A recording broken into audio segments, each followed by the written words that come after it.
Lola, sinabi na sa akin ni Mommy, kung yuyuko ako, ang kapalit nito, ay lamangin ang kabaitan. Kaya kailangan itaas ang ulo, kahit gagawin ang lahat, kapag wala na si Sheng Sheng. Nandito na, huwag mong hayaan na apihin ka ng kahit sino. Wala.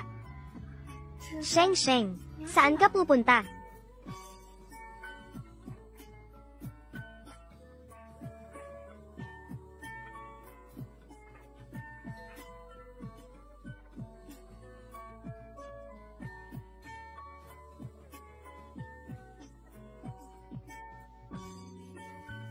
Kanina, sino ang kausap mo? Nagkamali ka ng dinig.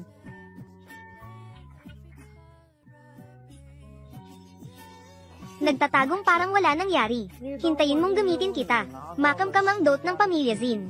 Pagkakasal ko kay Wanwan, tignan mo kung paano kita tatapusin.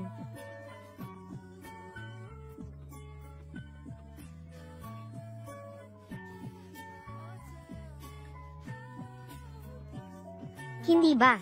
Ito ba ang sinasabi ni Sheng Sheng? Ang dot na ibinigay sa akin ni Li Jiao. Umupo. Malaki ka na.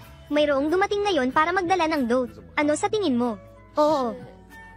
Siya ba si Li Jiqing? Ano sa palagay mo? Oo, ako ay kusang loob na pumapayag. Dahil pumayag ka na, itakda na ang kasunduan. Sa ika-16 ng buwang ito, bakit ganoon ka bilis? Bakit? Ayaw mo bang may kasal agad? Hindi naman. Nasa desisyon ni Itay. Sige, kaya maghanda ka na.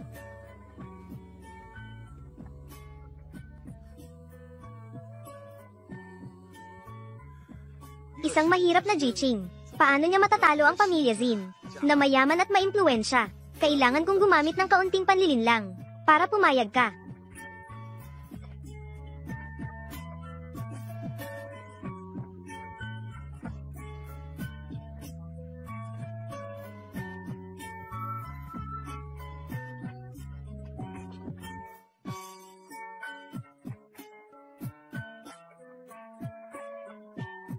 Napakalaking araw na ito. Paano hindi darating si Sheng Sheng para batiin ako? Sinabi niya nung araw na iyon na aalis siya.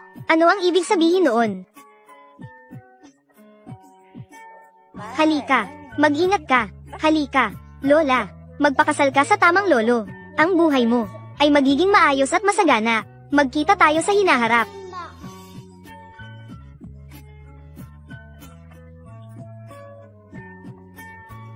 Umalis na tayo.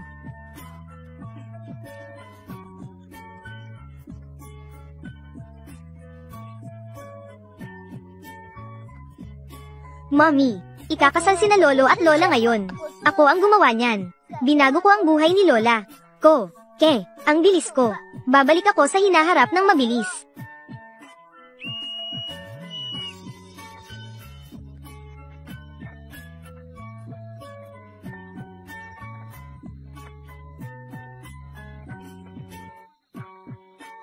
Si Li Jiao na ba ang bumalik?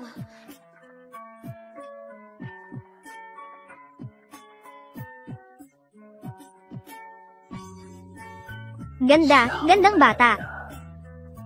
Pabalik-balik ito. Bumalik pa rin ito sa mga kamay ko.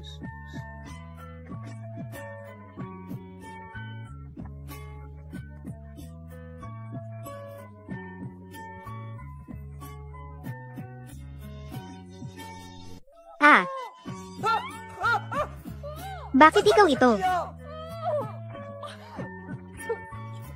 Kasalanan lahat ng batang iyon. Siguradong hindi ko siya palalampasin. Si Shu Qiuyu na hanggal. Naibenta na siya pero tuwang-tuwa pa rin siya. Akala niya ikakasal siya sa isang Jiqing. Siya ba'y karapat-dapat? Ang Jiqing ay akin. Sige, ang sakit. Kaninong malas na bata ito? Nadapa ang bata. Paano pa siya hahanap kay Tio Li Jiao? Li Jiao. Bata, si Li Jiao ba ang kamag-anak mo? Kung tutulungan ko siya, may utang na loob na si Li Jiaqing sa akin. Sa oras na iyon. Bata, kilala ko ang tiyo mo. Halika, sumakay ka. Dadalhin kita para hanapin siya. Ikaw ang nagsabi na pumunta ako rito.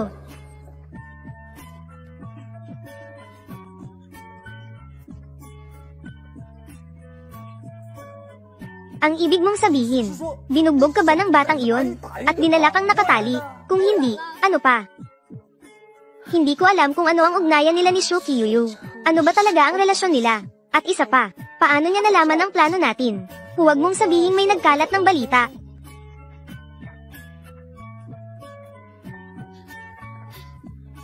Malayo na ang tinakbo natin. Huminto muna tayo at magpahinga. Hindi pwede. Mapapansin nilang may mali, at mabilis nila tayong mahahabol. Lolo, Lola, kailangan ninyong umalis agad sa baryo. Sheng, paano mo nalaman ang lahat ng ito?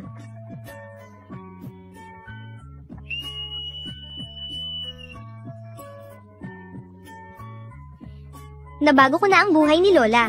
Pwede na akong bumalik sa hinaharap.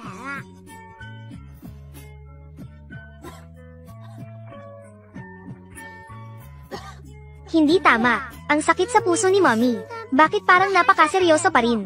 Hindi pa rin nagbago ang hinaharap. Maaari bang hindi pala talaga nagpakasal si Lola kay Lolo? Sino ang taong ikakasal na kay Lola? Sino na naman? Talagang galante ang pamilya Zin. Ngayon, ang perang pangkasal ng anak ko, meron na. Kung ganoon, gusto kong pakasalan si Wanwan. Huwag nang banggitin si Jawan. Kung meron tayong perang ito, kahit liwata, pwedeng pakasalan. Nako, hindi ko akalain na itong si Jawan. Talagang tusaw siya, ha? Naisip niya talaga. Gamitin si Li Jiqing para lokohin si Qiuyu. At kusang loob na magpakasal. Ay nako, mas lalo kong gustong pakasalan si Wanwan. Tapos na. Nasa panganib si Lola. Kailangan kong bumalik agad. Sabi ko na nga ba, galing ako sa hinaharap. Siyempre, alam ko ang lahat. Sheng, kung ganoon. Shu Qiuyu, akala mo ba talaga makakatakas ka? Binili kita ng pera ko. Mamamatay ka sa kama ko kung kinakailangan. Qiuyu, magkaibigan tayo, hindi ba? Ngayon, para lang makaiwas sa kasal, niloloko mo ako. Isa kang walang hiya. Shu Qiuyu, ikaw talagang masamang babae. Sinasabi ko sa'yo, tinanggap mo ang dote ng pamilya Zin. Hindi ka makakatakas. Sinamantala nila habang ako'y abala sa paghahanda ng aking kasal. Gusto nilang lituhin ka, at ipakasal ka kay Zin Sheng. Sila ang may mali. Ano ang karapatan nilang bastyusan ka ng ganito? Lolo, ang dapat mong gawin ngayon, ay dalhin si Lola palayo rito, at tiyaking ligtas ang malusog at kaibig-ibig kong mommy.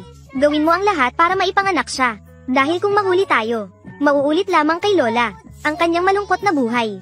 Magkakaroon din si Mommy ng maagang panganganak dahil dito, na siyang magdudulot ng kakulangan sa kanyang puso, at magiging mahina ang kanyang kalusugan.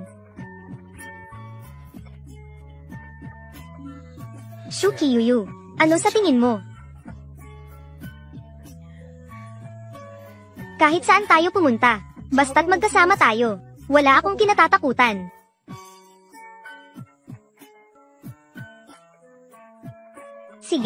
Sige, tara na. Nako, ang tamis. Mas matamis pa ito kaysa sa lahat ng natikman kong candy dati. Bilis, nandoon sila. Tumakbo na tayo.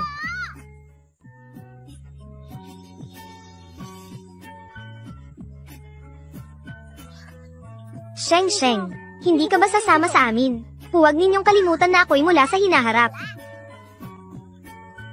May sarili akong paraan para makatakas.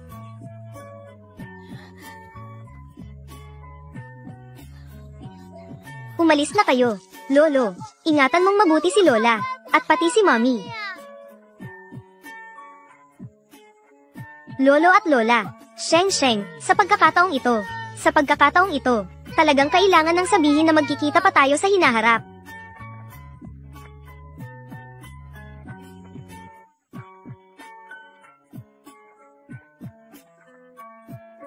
Ang pito ko.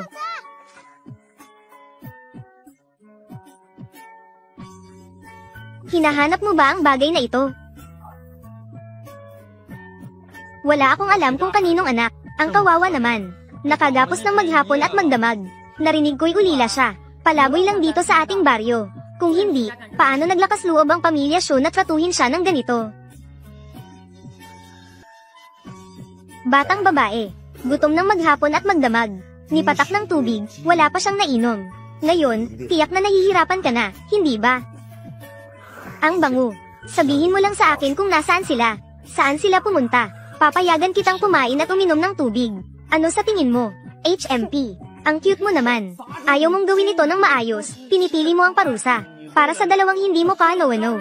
Hindi sila mga hindi ka-ano-ano sa akin. Sila ang pinakamahalaga sa akin bukod kay Mommy. Ang pinakamahalagang tao para kay Sheng Sheng. Bata. Huwag kang mag-alala. Napagdesisyonan ko na. Tutulungan ko silang magkatuluyan. Sabihin mo lang sa akin kung saan sila pumunta. Pagbalik nila, papakasal agad ko silang dalawa. Ayos ba?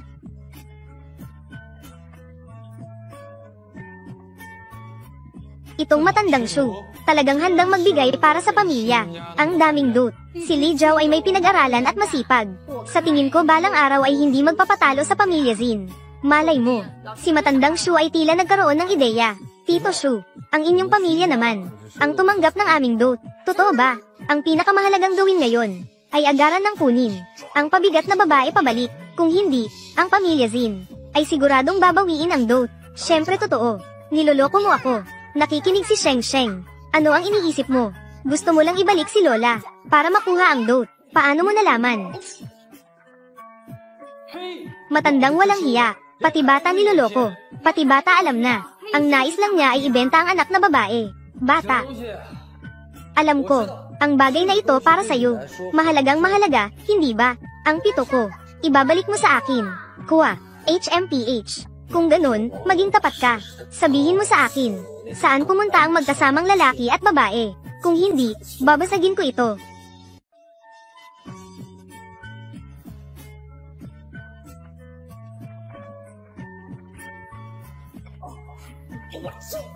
Huwag mo siyang galawin.